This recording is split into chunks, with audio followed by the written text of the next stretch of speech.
Hey, Safemoon family, how are you doing today? This is Tiberius coming at you. I wanted to say hi and let's get started. I want to touch on is where are we at? Where is Safemoon at?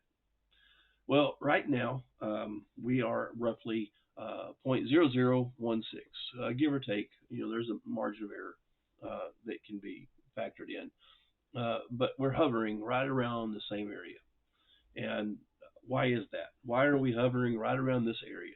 And I think it is because we have a core army that is very, very dedicated to this project, to Safemoon. And that core army is not going to let anything happen drastically to Safemoon. So I think that that's what's holding us on where we are at. What's the next step? But where do we want to go? Well, we want to go to financial freedom, right? And everybody's financial freedom is a little bit different. So, what does getting to financial freedom? How do we move from where we are right now to a financial freedom? I'm talking about where are we and where do we want to go? Now, how do we get there? There's several ways to ask that question and several ways to answer that question. But let's go back to our roots. That's really where I want to spend a little bit of time in this segment. Our roots. What did our roots tell us? Well, we know that we speculated about a penny, and this is back when we were at 0.50 and 167. I mean, that's what it would equate to before we consolidated. So it was speculation to make it about making it to 1/100th of a penny, to 2 cents, to 5 cents, and the amount of money that that would bring. Now, if we make it to 5 cents to 10 cents or what have you, right now, if we make it to a penny, when we make it to a penny, I misspoke because it will happen. But how do we get there? So some of the videos that I watch, uh, they have said, and again, these videos, these creators, I respect. Um, they have said things like, we need to increase, to reach out and find new users, new consumers of SafeMoon. So that will be an influx of money coming in, tokens going out. And then another is to take possibly the existing um, the users we have and increase our spend on it, or maybe have a few bigger fish, bigger whales come in and do some major investing to get the price of SafeMoon to go up. And I respect that. I respect that approach. But when we look at the root of what SafeMoon was supposed to be doing, that was a side effect. New users was a side effect of what was supposed to happen. So what we're talking about banking the unbanked. We're talking about Operation Phoenix. We're talking about the exchange. My biggest one is this exchange, right? So blockchain is great. Blockchain, that discussion did not come about. That did not start until after May, and I'll have to go back and look. But the things that I just spoke, minus the blockchain, were all items that we were told that we were getting back in April of last year, April and May, the tail end of April and the early part of May. And what do those three things have in common? They have a passive burn. So if we have our exchange, right now, our exchange, if you look right here, I'll play this for you real quick. This is an explanation of the exchange. Hi, I'm John. I'm the CEO of Safemoon. Today, I'll be talking to you guys about the Safemoon Exchange. What makes the Safemoon Exchange great? Well, it's the application of tokenomics across all your cryptos. Now, for those of you who are new to cryptocurrency and you don't know what I'm talking about when I say tokenomics, essentially, tokenomics incentivizes holding through rewarding. The Safemoon Exchange allows all of our users on our platform to receive the same benefits they enjoy with SafeMoon, but across all their cryptos. Users holding on our platform will receive static reflection through all transactions, meaning when you hold your BTC or your Bitcoin, you'll receive more Bitcoin. To build the SafeMoon exchange, it will require resources. So today we're announcing our fundraiser. My name is John Caroni. I'm the CEO of SafeMoon. So that gives you an outline of what the exchange was supposed to be. Now, what I take out of that, this is what I get. So we have people on different exchanges that have their money sitting in the exchange or in their wallet, and it's not getting them anything. So I've got $100,000 worth of Bitcoin, or I've got $10,000 worth of Ethereum, or I've got $60,000 worth of Cardano. When it's in that wallet, whatever that respective wallet is, then it's just sitting there. It's not growing. Now, if the price of the token goes up, then it goes up. But that's not the growth. That is not growth. That is the project, that project growing. Your wallet is just, it's just there. With SafeMoon, we have tokenomics. So with every transaction, our wallet gets bigger, buys or sells, doesn't matter, unless you're the one doing the buying or selling. Then that's relative. But everybody else is out there. All these other exchanges, all these other wallets, and what have you, they don't have tokenomics. So they were supposed to be incentivized to come to the SafeMoon exchange. And in doing so, when they buy in, they transfer out, there's gas involved.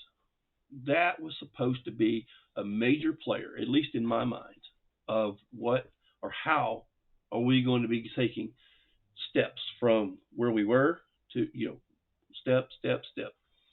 And it's not a big jump. I don't think it's going to be a, step this big. I think it's going to be smaller ones. I think they're going to be, it's going to, you get the exchange, people come on, there's going to be a little influx, right? Because a lot of people come on or, move to that exchange. And then it'll level off. But then as transactions are happening, people are saying, wait a minute, how did I get this new Bitcoin? Not a whole Bitcoin, but a portion of Bitcoin or Cardano or Doge. How did I go from having 20 million Doge coins to 20 million and 10? Where did that other 10 come from? Did I get dusted? No, I didn't get dusted. So where's it coming from? Tokenomics. And then the word starts to get out. Hey, since I put my money in that Safemoon exchange, I've gotten a 10 additional tokens. That's going to be money. Going to be. I said going to be. It could be big money. But the point is, we were supposed to be getting reflections off that exchange. That's one way. Another is the Operation Phoenix, banking the unbanked. We were supposed to have a card, SafeMoon card. Well, it was announced on May 16th, May 10th to May 16th. The first on Twitter anyway. The first little tidbit of information came out on the 10th, and then they fully announced it on the 16th. The same card that they just announced, the same one. I'll tell you. But what is that card supposed to do? That card is supposed to allow you or give you the capability of to utilizing your crypto as a currency to go out and buy you a loaf of bread or buy you a gallon of milk or buy you a Tesla. You're supposed to be able to whip that card out. I got that shiny, card and say, here's my SafeMoon card. Revere me. I threw that little part in.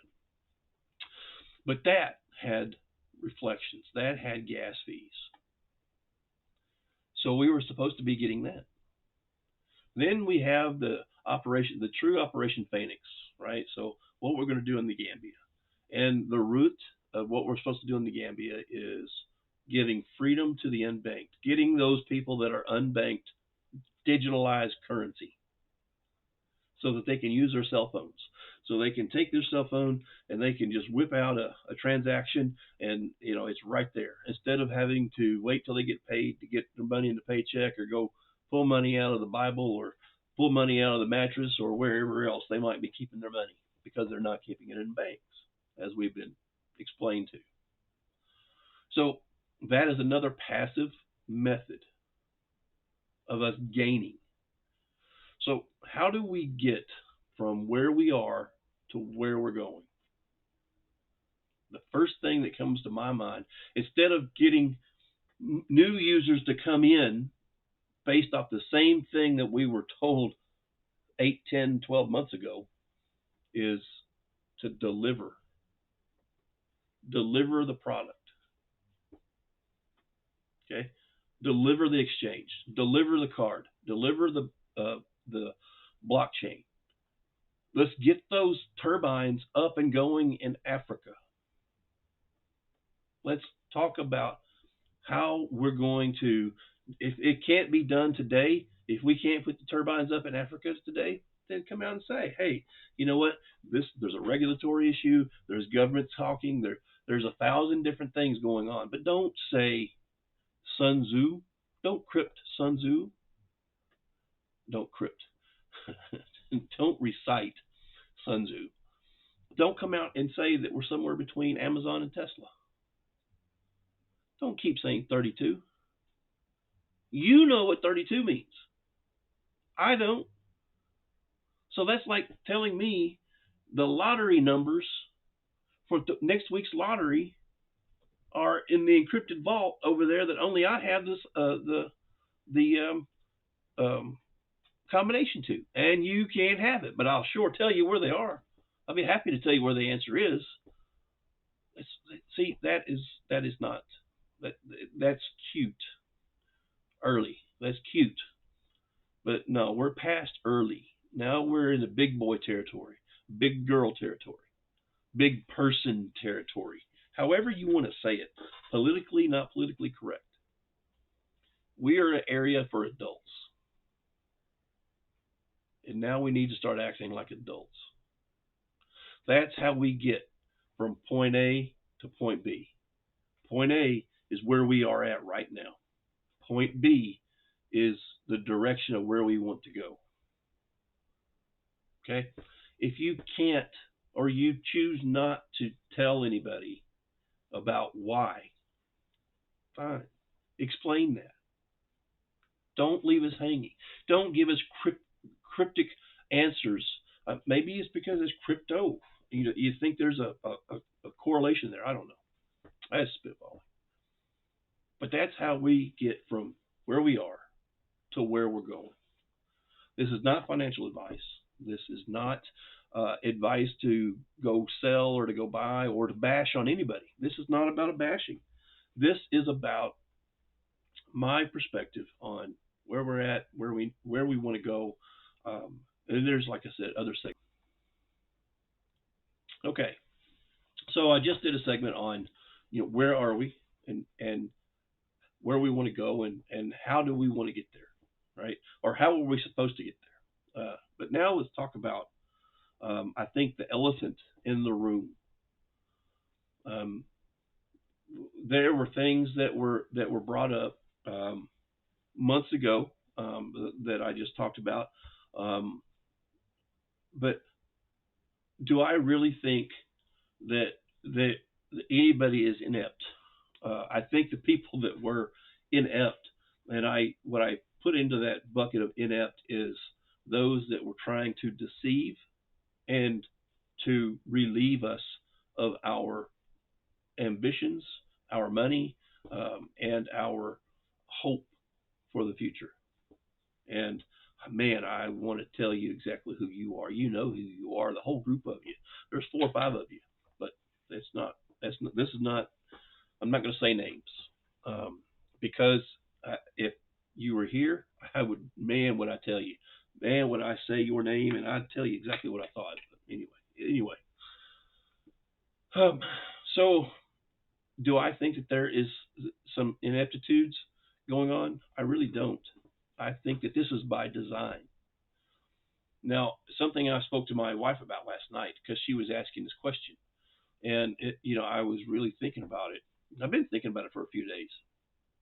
But why would we not have the items that we were promised already? Why wouldn't we have that? And the first thing that comes to my mind is throttling, right?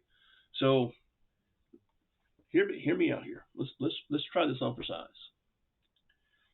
Safemoon goes from where we are right now at 0.0016, and in the next month we jump up to 10 cents, maybe 12 cents. Okay. Now, when we make that jump, there are going to be people that are still going to hold because that didn't do enough for them to get what they want. But there's going to be people that have swore they're going to have diamond hands, diamond, diamond, diamond, diamond, until they get to an amount of money in their wallet they are no longer willing to lose, or they want to take out some of their profits. And there's nothing wrong with that, nothing. But now people start to cash in, and what happens? Our liquidity starts to fall.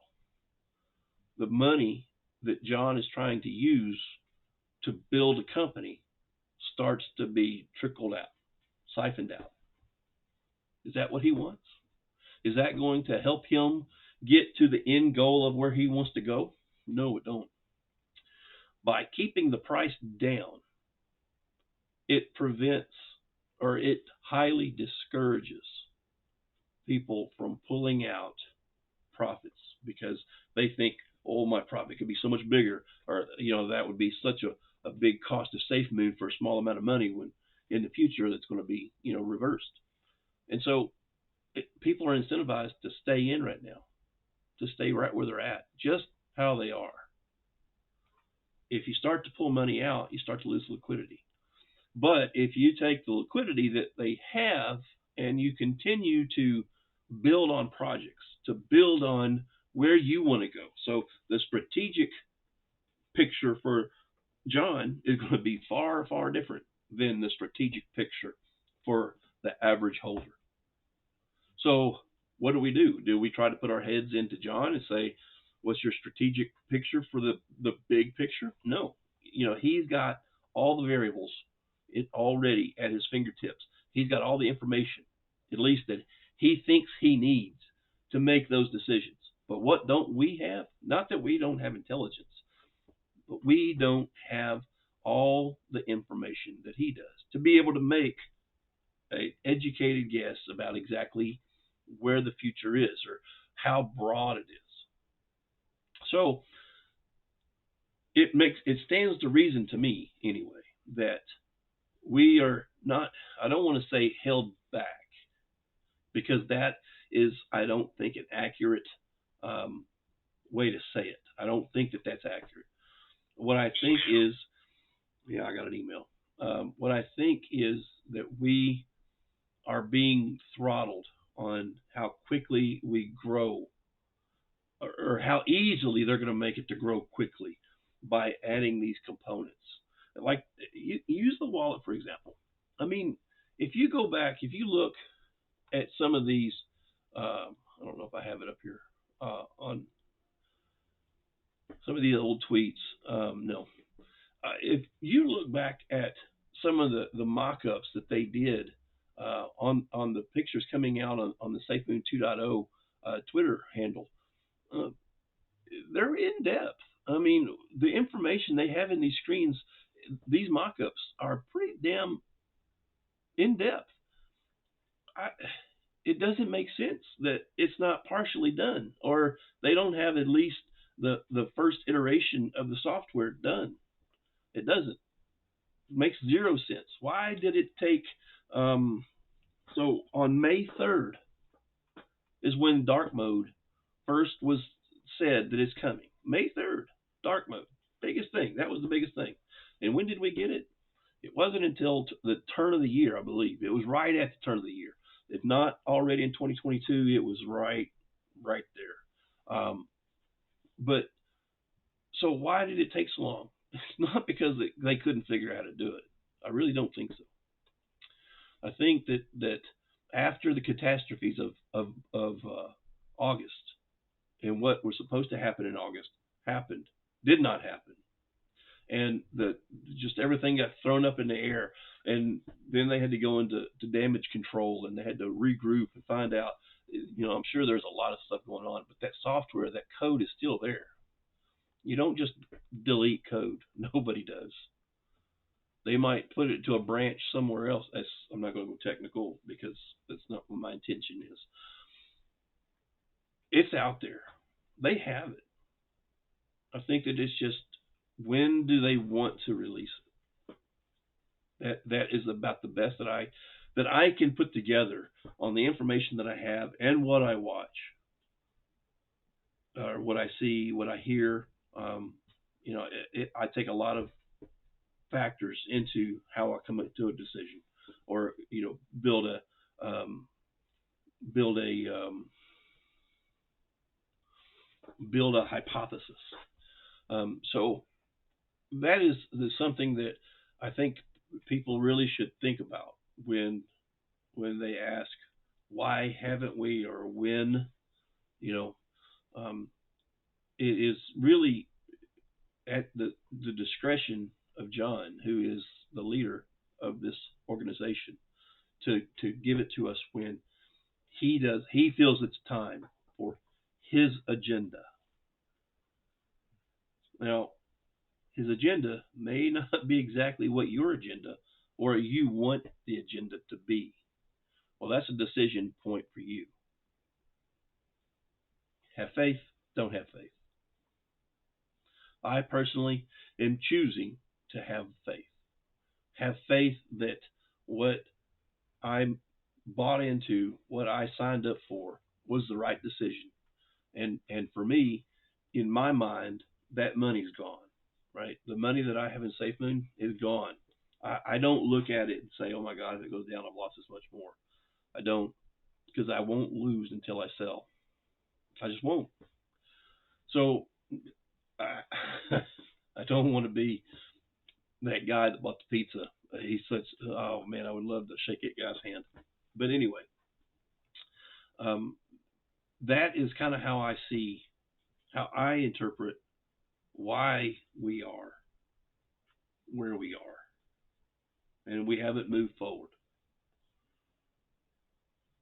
So I'm going to stop there for a second.